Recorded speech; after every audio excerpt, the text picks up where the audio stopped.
खरं तर आज श्रावण मासाचा पहिला दिवस. आपल्या माध्यमातून सर्व जिल्हावासियांना श्रावण मासाच्या शुभेच्छा. यासोबत काल गटारी अमावस्या होती आणि जळगाव जिल्ह्यातील एक राजकारणाची एक वैचारिक गटार सर्वांसमोर ती मांडावी. एकनाथ गणपत खडसे ही एक व्यक्ती नसून एक विकृती आहे. वारंवार एखादी गोष्ट खोटं बोलून रेटून सांगायची, या पद्धतीच्या माध्यमातून पक्ष नेतृत्व, आमदार यांना बदनाम करायचं, हा त्यांचा कायमस्वरूपीचा धंदा आहे. ते सगळं मांडण्यासाठी आम्ही इथं सर्वजण एका विचाराने एकत्र आलेलो आहोत. खरं तर एकनाथ खडसे भारतीय जनता पार्टीत असताना ते नेहमी सांगतात की मी 40 वर्षापासून पक्ष वाढवला, पक्ष मी मोठा केला. मुळात भारतीय जनता पार्टी हा एक विचार आहे. या प्रवाहामध्ये अनेक लोक आलेत, अनेक खडसेंसारखे बाजूला सारलेत. हा विचार कोणीही देशात थांबू शकलं नाही. 2 खासदार निवडून आलेल्या या पक्षाची आज देशात व्याप्ती आपण सगळेजण बघताय. मुळात जर तसं बघितलं, एकनाथ खडसेंसारखं नेतृत्व इथं असताना माझा हा देखील सवाल आहे की आपण कायम परिवारासाठी या पक्षाचा वापर केला. पद आपल्या परिवाराभोवतीच मिळालीत. जे काही मिळवलं, जे काही मिळालं पाहिजे ते फक्त मला आणि माझ्या परिवाराला मिळालं पाहिजे. मग जेव्हा पक्षातल्या लोकांनी कुठे वर आवाज काढायचा केला, अमोलदादांनी सांगितलं की हरिभाऊंना कशा पद्धतीने त्रास दिला, संजूभाऊ त्यांचे कथन तुम्हाला सांगतीलच, राजू मामांनी तुम्हाला सांगितलं. 2014ला तत्कालीन त्यावेळेचे भारतीय जनता पार्टीचे उमेदवार त्यांना पाडण्यासाठी प्रयत्न केला. पक्षात असून 19ला मला थांबवण्यासाठी प्रयत्न केला. जिथं जिथं शक्य असेल तिथं आपण अहंकारी रावणासारखं फक्त लंका माझ्या ताब्यात असली पाहिजे या दृष्टिकोनातून विचार केला आणि आपल्याही विचाराच्या लोकांना थांबवण्याचा तुम्ही कायम प्रयत्न केला आहे. ही वस्तुस्थिती नाकारून चालणार नाही. पक्ष सोडल्यानंतर तुम्हाला ज्यावेळेस असं वाटायला लागलं खडसेंना की मी म्हणजे पक्ष, त्यावेळेस त्यांना खरी किंमत स्वतःलाही कळाली आणि जनतेनेही त्यांना त्यांची किंमत दाखवली. त्यांच्या इथून पक्ष गेल्यानंतर पक्षाला कधीही नुकसान झालं नाही. पक्षाला कायम गिरीश भाऊंच्या माध्यमातून नेतृत्व त्यांनी स्वतःच सिद्ध केलं. जळगाव महापालिका असेल, धुळे महापालिका असेल, नाशिक महापालिका असेल, जिल्हा परिषदा असतील, विधान परिषदा असेल, गेल्या वेळची लोकसभा असेल, मागच्या वेळची विधानसभा असेल, ह्या वेळची महायुतीतले सगळे इलेक्शन्स असतील, अगदी क्लिअर मॅन्डेट मेजॉरिटी ही नेतृत्वाच्या माध्यमातून मिळाली. त्यावेळेस खडसेंना हेही कळालं की लोक ही माझ्या सोबत नव्हती, ही लोक ही एका विचारासोबत होती आणि जे त्या पक्षात गेले अगदी त्या पक्षाच्या नेतृत्वालाही त्यांनी फसवलं आणि पुन्हा त्यांनी तेच ज्या पद्धतीने जुन्या पद्धतीने वागत होते त्याच पद्धतीने तिथं वागण्याची सुरुवात केली. खरं तर एकनाथराव खडसेंचा प्रवेश हा 23 ऑक्टोबर 2020 रोजी झाला. 23 ऑक्टोबर तर आज 25 जुलै 2025 शुक्रवार, म्हणजे जवळजवळ त्या प्रवेशाच्या वेळेस त्यांनी अगदी या देशाचे स्वयंघोषित नेते त्यांच्यासोबत प्रवेश करत असताना सुटा बुटा थाटा माटात मोठी भीमगर्जना केली आणि भाषणात पहिल्या दिवशी सांगितलं की जर तुम्ही मला ईडी लावली तर मी सीडी लावेल. तिथून लोकांनाही वाटलं, त्या नेत्यांनाही वाटलं की यांच्याकडे खूप काही घबाड असेल, काहीतरी असेल. परंतु बघा, त्या गोष्टीला आज जवळपास 5 वर्ष झाली, म्हणजे 57 महिने झाली. आठवड्यात जर सांगायचं झालं तर 248 आठवडे, 1736 दिवस, 41,664 तास त्या घटनेला झालीत. जवळजवळ 24,99,840 मिनिटं त्यांच्या त्या वल्गणीला झालीत, ना आजवर कुठली सीडी आली ना काही झालं. फक्त त्यांनी काहीतरी सांगायचं आणि अगदी धादांत खोटं बोलायचं. ज्या वेळेस त्यांना पत्रकारांनी विचारलं की साहेब ती सीडी कुठे, योग्य आल्यावर दाखवेल. माझं आपल्या सगळ्या पत्रकार बांधवांना विनंती आहे, राजकारण निश्चित त्यांनी केलं पाहिजे, ज्यांनी ज्यांना करायचं राजकारण केलं पाहिजे, परंतु राजकारणाची एक गरिमा सांभाळली पाहिजे. त्या प्रफुल्ल लोढांच्या संदर्भात त्यांनी सांगितलं की त्यांनी मला अशा पद्धतीने सांगितलं की माझ्या गाडीमध्ये बसून त्यांनी मला गुलाबी गोष्टी सांगितल्या. आपण कालच म्हटलात की आता तुमचं गुलाबी गोष्टी करण्याचं वय नाही, कदाचित ऐकण्याचं वय असेल, पण आपण त्या लोढाच्या संदर्भात तो व्हिडिओ मी तुम्हाला सगळ्यांना देतो. विजू तो व्हिडिओ लावा, दाखवा माझ्या मोबाईलमध्ये. तो व्हिडिओ तुम्ही पुन्हा ऐका. त्यांनी असं सांगितलं की या प्रफुल्ल लोढाने ज्यावेळेस त्यांच्यावर आरोप केलेत की यांनी ते आरोप गिरीश महाजनांनी केलेले नाहीयेत, ते आरोप प्रफुल्ल लोढांनी यांच्यावर जेव्हा केलेत की तुमच्या मुलाची घटना कशी घडली आहे, त्यावर उत्तर देताना एकनाथ खडसे काय म्हटले की तो बेवडा आहे, तो दारुड्या आहे, त्याच्या आरोपांची काय तथ्यता घेतली पाहिजे, त्याचं काही फार गांभीर्याने घेण्याची गरज नाही, तो मूर्ख माणूस आहे, अशा पद्धतीने त्यांनी सांगितलं. आणि तोच व्यक्ती ज्यावेळेस गिरीश म्हणून आरोप करत होता त्यावेळेस तुम्हाला गोड वाटायला लागलं. असं आहे की आपण जे पेरा खडसे साहेब तेच उगवतो. कुठेतरी तुम्हाला मनशांतीची गरज आहे. खरं तर तुमचं वय वाढलंय, आम्ही तर कायम परमेश्वराला सांगूच की तुम्हाला परमेश्वराने जास्त आयुष्य दिलं पाहिजे, कारण की तुम्ही नसताना तुमच्या डोळ्यासमोर भारतीय जनता पार्टीचे सगळे कर्तृत्ववान नेते आमदार काम कसं करतात हे बघायलाही कोणी असलं पाहिजे. त्याच्यासाठी आम्ही तुम्हाला चांगलं आयुष्य मिळावं ही तर मागणी करूच. परंतु तुम्ही ज्या वेळेस प्रफुल्ल लोढाच्या संदर्भात असं म्हटलात की त्याने मला गाडीत गुलाबी गोष्टी सांगितल्या, त्याच्याकडे सीडी आहे. तुम्ही राज्याचे विरोधी पक्षनेत्यापासून तर स्वयंघोषित मुख्यमंत्र्याची स्वप्न आपण पाहिली, स्वप्न पाहण्याबद्दल दुमत नाहीये, परंतु एखादा दारुड्या बेवड्या गोष्टी व्यक्ती तुमच्या म्हणण्याप्रमाणे तुम्हाला गाडीत काही सांगतो आणि राज्याचा एवढा मोठा तुम्ही नेता स्वतःला समजतात, ते तुम्ही जाहीरपणे आरोप एखाद्या नेत्यावर करतात. माझा आपल्याला सवाल आहे आणि माझं तुम्हाला सांगणं आहे की तुमच्या संदर्भात देखील तुमच्याच मतदारसंघातला एका व्यक्तीने मला काही गोष्टी येऊन सांगितल्यात, त्याची जर मी जाहीर वाच्यता केली तर आपल्याला बाहेर तोंड काढायला जागा राहणार नाही. मी त्या व्यक्तीला तुमच्या समोर जाहीर पत्रकार परिषद देखील आणतो. त्याने मला असं सांगितलं की एकनाथ खडसे हा अतिशय खालच्या स्तराचा विचार करणारा नेता आहे, घरात देखील घेण्याच्या लायकीचा हा नेता नाहीये.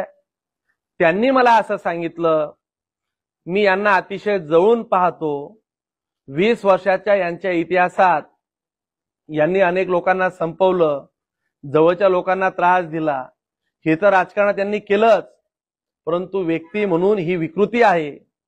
यांनी अनेक महिलांशी अनैतिक संबंध ठेवलेत. मी जबाबदारीने तुम्हाला सांगतोय, जसं तुम्ही लोढांचं सांगतायत की लोढांनी तुम्हाला सांगितलं म्हणून तुम्ही ते आरोप करतायत, तुमच्या विरोधात देखील मला अशाच लोकांनी येऊन सांगितलं आहे अगदी की एकनाथ खडसेंचे देखील अनेक महिलांशी परसंबंध होते, त्या महिला रात्र रात्र यांच्याकडे येऊन राहायच्यात, सकाळी सोडायला लोक जायचेत, तो बघणारा व्यक्ती असं मला सांगत होता. आता जर मी असे आरोप तुमच्यावर केलेत की एकनाथ खडसे साहेब तुमचे देखील असे अनेक महिलांशी संबंध होते, तर तुम्हाला काय वाटेल? कदाचित ते आरोप तथ्यहीन असतील का असतील किंवा नसतील हा वेगळा प्रश्न आहे, परंतु मी असं विचारात होतो की जोपर्यंत माझ्याजवळ पुरावे नाही तोपर्यंत मी ते मांडलेलेच नको पाहिजे. राज्याचा विधानसभेतला एखादा सदस्य, एखादा मंत्री, माजी मंत्री ज्यावेळेस काही बोलतो त्याच्याजवळ पुरावांचा आधार असला पाहिजे. आपल्याकडे कुठलाही एक पुरावा नसताना आपण वारंवार गिरीश भाऊंच्या चारित्र्याविषयी हनन करतात. माझी आपल्याला या माध्यमातून विनंती आहे, आपण आपल्या स्वतःच्या गावात सांगाल तिथे मी मागे आपल्याला अनेकदा सांगितलं, आपण कुठल्याही मुद्द्यावर, अगदी विकासाच्या मुद्द्यावर सांगा, चारित्र्याच्या मुद्द्यावर सांगा, तुमच्या वैयक्तिक आयुष्याच्या मुद्द्यावर सांगा, तुम्ही करप्शन म्हणतात, कुणी मिळकती जमवल्या, कुठल्याही मुद्द्यावर आपण समोरासमोर यावं.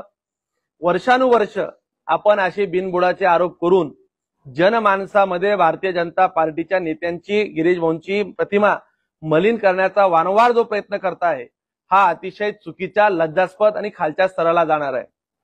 आम्ही यासाठी ही पत्रकार परिषद घेतली की आपणच सांगितलं की आता आपलं गुलाबी वय राहिलेलं नाहीये, आपलं नातवंडांसोबत खेळण्या बागण्याचं वय आहे.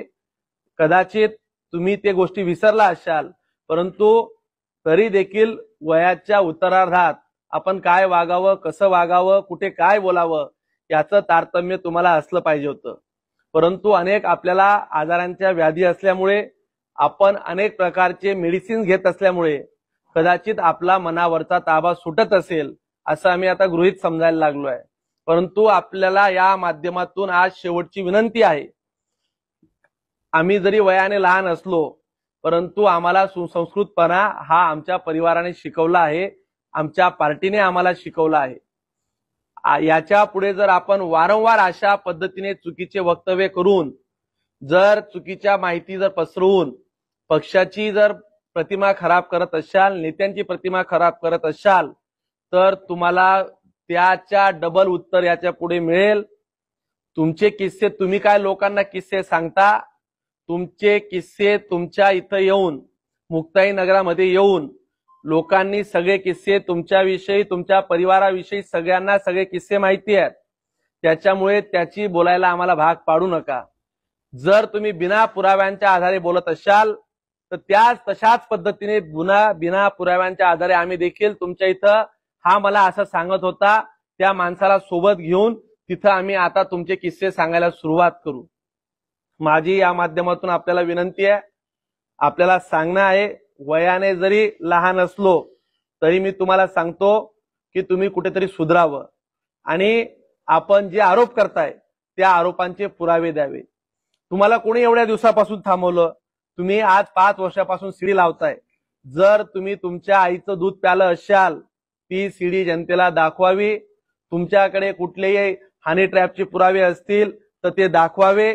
महाराष्ट्रातल्या कुठल्याही लोकांचे पुरावे असतील तर कोणी असू द्या, काय असेल ते राज्याचे नेते, मुख्यमंत्री, उपमुख्यमंत्री, तिघ पक्ष, कोणाचे नेते असतील, कोणाचे कार्यकर्ते, कोणी अधिकारी असतील, त्यांच्यावर कार्यवाह्या होतील. परंतु या जिल्ह्याची प्रतिमा मलिन करण्याचं काम एकनाथ खडसेंनी थांबवलं पाहिजे. विकासाचं राजकारण केलं पाहिजे. हे वार आरोप प्रत्यारोपामध्ये या जिल्ह्याचं नुकसान व्हायला लागलंय. आपण 1995 ला मंत्री होता, अनेक काळ मुख्यमंत्र्याचा नंतर विरोधी पक्षाचा दर्जा असतो तो आपल्याकडे होता. त्याच्यानंतर आपण 12 खात्यांचे मंत्री राहिलात, सगळी खाती आपल्याकडे होती. आपण कुठेतरी एक आत्मपरीक्षण करावं. 35 वर्षाच्या मुक्ताई नगरच्या पवित्र भूमीने आपल्याला संधी दिली. एका चांगल्या माणसाला त्या माणसांनी नाकारून तुम्ही अनेक वेगळ्या पद्धतीने कृत्या वापरून ज्या पद्धतीने निवडून आलात, 35 वर्षात मुक्ताई नगर आज कुठे आहे? ज्या जिल्ह्याचं तुम्ही तर म्हणता की मी राज्याचं नेतृत्व केलं, परंतु आपण ज्या जिल्ह्यातनं येत आहेत त्या जिल्ह्यात आपण किती किलोमीटरचे रस्ते केले, किती प्रशासकीय इमारती आणल्यात, किती व्यवस्था उभ्या केल्यात, किती इरिगेशनचे प्रोजेक्ट नुसते मंजूर करून झालेत, किती पूर्ण झालेत, या संदर्भात किती मेडिकल हब आणले. आपल्याकडे एक्साईजची जबाबदारी होती, त्यात आपण काय केलं. आपल्याकडे कृषीची जबाबदारी होती, किती ठिकाणी कृषीचे भवन उभे केलेत. इथं विभागीय कार्यालय केले पाहिजे अशी अनेक वर्षाची मागणी होती, आपण ते किती केलं. आपण ही वस्तुस्थिती तुलनात्मक जर मांडली, जर तुम्ही सांगितलं की गिरीश महाजनांनी 7 वर्षाच्या काळात 20 करोड रुपये, 200 करोड रुपये, 2000 कोटी रुपये आणले आणि मी 20,000 कोटी रुपये आणले, मी यामध्ये गिरीश महाजन साहेबांपेक्षा सरस आहे. जर तुम्ही आम्हाला कागदोपत्री विकासात्मक जर सिद्ध करून दाखवलं तर पहिला सत्कार हा मंगेश चव्हाण आणि आमचे सगळे सहकारी मी सोबत घेऊन येऊन तुमचा सत्कार करायला मुक्ताई नगर मध्ये येईल. परंतु आपण विकासावर बोललं पाहिजे. आपण सोयीने राजकारण करता, सोयीने प्रत्येक वेळेस गोष्टी मांडता. भ्रष्टाचाराचे गंभीर आरोप करत असताना फक्त आपल्याला म्हणजे लोकप्रिय सवंगता मिळावी, आपली त्या संदर्भात सांगणाऱ्याची विश्वासार्हता तपासावी. माध्यमांना पण माझी विनंती असेल की असले आरोप जर कोणी करत असेल, जर आता मी तुम्हाला सांगितलं की एकनाथराव खडसेंचं चारित्र्य कसं आहे, तो व्यक्ती कोण आहे, तो सांगणाऱ्याचे चारित्र्य तर आपणही तपासलं पाहिजे. मी आज यासाठी सांगितलं की मला हे 10 वर्षापासून त्यांनी सांगितलं की बाबा यांनी असं सांगितलं.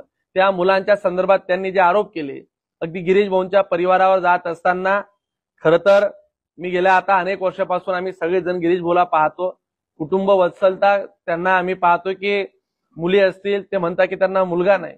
खरं तर राजकारणात इतक्या खालच्या पातळीवर जायची वेळ यायला नको होती. तुम्ही त्यांच्या परिवाराविषयी बोलणं आणि तुम्ही ज्यावेळेस असं म्हणतात की त्यांना मुलं नाही म्हणून त्यांच्या मनात खंत आहे, मला तर त्यांच्या मनात कुठली खंत कधी जाणवायचं कारण दिसलंच नाही. अगदी जावई मुलासारखे त्यांना जीव लावतात. मुली ह्या अगदी प्रेमळ सगळं आम्ही जवळून पाहतो. कदाचित आता तुमच्या परिवारावर ते बोलणं हे मला शोभत नाही, परंतु वस्तुस्थिती आपण देखील कुठेतरी तपासा. आपल्या मुलाचं वागणं कसं होतं, चाळीसगाव, जळगाव, नाशिक, ठाणं, मुंबईत ते कुठे थांबायचे, कोणासोबत थांबायचे. आपले काही लोकप्रिय अधिकारी होते ज्यांना आता जन्मठेपेची शिक्षा झाली, त्या लोकांसोबत बसणं उठणं कुठे होतं. दुर्दैवाने आपल्याकडे ते लोक उधारी देखील मागायला आल्याची माझ्याजवळ काही विश्वसनीय लोकांनी सांगितली, परंतु तुमच्या परिवाराच्या जो व्यक्ती आज हयात नाही त्यांच्यावर बोलणं मला आज शोभत नाही, म्हणून मला ते आज बोलायचं नाहीये. मला तुमच्या परिवारापेक्षा माझा तुम्हालाच सल्ला आहे. तुमच्या परिवाराकडे काय चाललंय, घरातलं काय आहे, आम्हाला तेही त्यातही पडायचं नाहीये.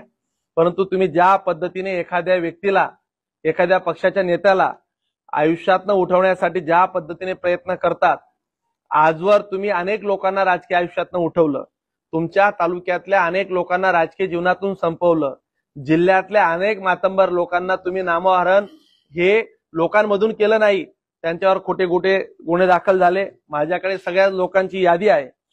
तुम्ही आजवर खोट्या खोट्या गुन्ह्यांमध्ये अडकवलेले जवळजवळ 85 लोक असे आहेत की ज्यांच्यावर तुमच्या कार्यकाळात गुन्हे दाखल झाले आणि 85 पैकी जवळजवळ 84 लोकांना निर्दोष मुक्तता झाली आहे. त्या 84 लोकांना आपण राजकीय आयुष्यातनं उठवण्याचं पाप आपण केलं आहे. यातले जिल्ह्यातले सुरेशदादांपासून तर अगदी गुलाबराव देवकर असतील, जेटी महाजन असतील, आपण आपल्या कार्यकाळामध्ये ज्यांनी आपल्याला मोठं केलं त्याच कॉलेजमध्ये जाऊन त्याच प्रांगणामध्ये कशा पद्धतीने त्या परिवाराला, चौधरी परिवाराला त्रास दिला हे सर्वश्रुत आहे. परंतु आपण ज्या पद्धतीने आता हे वागता आहेत, ज्या ज्या लोकांना तुम्ही त्रास देता आहेत, दिला आहे, ते लोकांनी त्या काळात सहन करून घेतलं. याच्या पुढे ही सरंजामशाही, हा रावणाचा अहंकारीपणा तुमचा कोणीही सहन करणार नाही.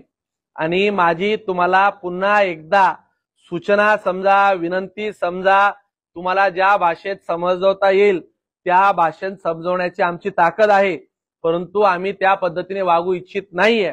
परंतु जर का तुम्ही वारंवार अशाच पद्धतीने नेत्यांचं, पक्षाचं, आमच्या सर्व आमदारांचं नामोहरण करत असाल तर तुम्हाला तुमचा उत्तर वीट का जवाब पत्थर से मिलेगा. पुराव्यांशिवाय तुम्ही काही बोलू नका. तुम्हाला जाहीर पुन्हा खुलं आव्हान आहे. तुमच्या आईचं दूध प्यालं असाल तर तुम्ही सगळे पुरावे घेऊन या, जनतेसमोर मांडा. जनतेच्या दरबारात जनता त्याचं उत्तर देईल. आपण परस्पर असे आरोप करू नका, एवढीच आपली या माध्यमातून विनंती. आणि येणाऱ्या काळात मी हा एक आपल्याकडनं विश्वास ठेवतो की आपण ही आपल्यातली जी वृत्ती आहे ही वृत्ती कमी करून निवृत्तीच्या काळात तरी आपण जबाबदारीने वागाल, तुमची जबाबदारीचं भान राहील अशी अपेक्षा व्यक्त करतो. परमेश्वर तुम्हाला सत्सद विवेक बुद्धी देईल अशा